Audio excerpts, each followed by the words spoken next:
हमने ज्ञान की शक्ति के बारे में सुना है। नॉलेज इज पावर सबसे बड़ा मंत्र है, लेकिन हम में से कितने लोग आज भी उसी प्रश्न से जूझते हैं जो अर्जुन ने सदियों पहले कुरुक्षेत्र में श्री कृष्ण से पूछा था कि अगर ज्ञान कर्म से श्रेष्ठ है तो क्यों ही कर्म करना है, क्यों ना सिर्फ ज्ञान पर ही ध्यान केंद्रित किया जाए।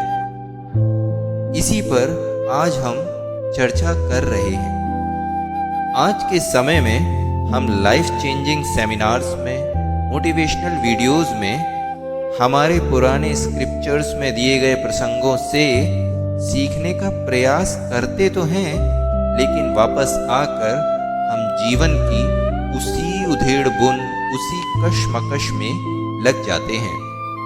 तो फिर जो भी हमने सीखा उसका मतलब ही क्या रहा? यदि ज्ञान हमें अंदरूनी शांति, क्लियर माइंडसेट और एक अच्छा इंसान बनाने में असमर्थ रहा तो कहीं ऐसा तो नहीं कि हमने जो भी सीखा वो हमें भ्रमित करने के लिए मात्र था। श्री कृष्ण ने ज्ञान को कर्म से श्रेष्ठ कहा है, क्योंकि यह कर्म को परिभाषित करता है।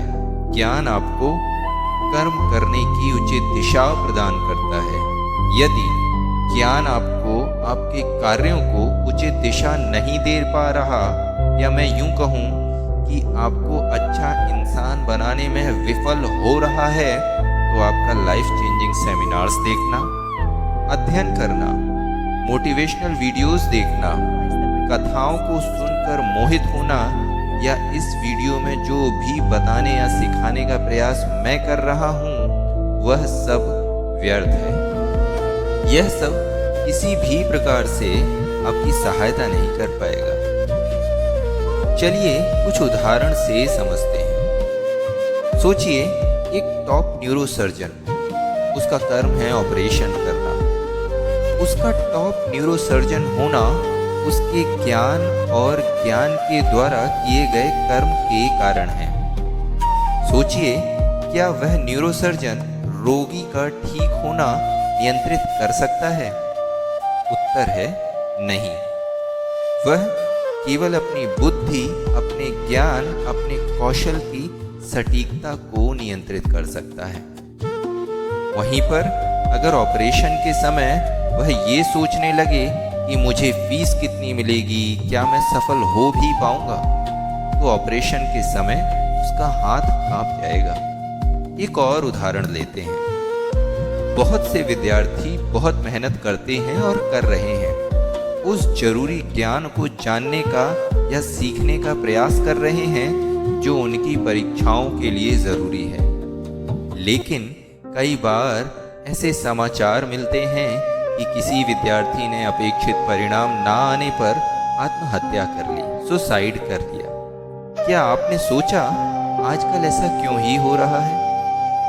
उत्तर है, विद्यार्थी ने खुद को परिणाम की आसक्ति से बांध लिया था, या जिस समाज का वह हिस्सा है उस समाज द्वारा निर्मित दबाव के कारण उसने परिणाम की आसक्ति से खुद को बांध लिया था। अर्थात परिणाम की आसक्ति बंधन लाती है। यह हमें ईमानदार कर्म से भी भटकाती है। हाल ही के कुछ स्कैम्स को ले लीजिए। बड़ी बड़ी कंपनियों ने नियमों का उल्लंघन किया क्योंकि वे परिणाम की अंधी लालसा से प्रेरित थे।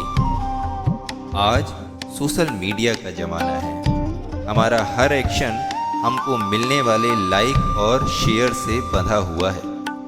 यह आसक्ति हमें अपेक्षित परिणाम न मिलने पर निराश करती है और हमारा मानसिक स्वास्थ्य भी बिगाड़ती है।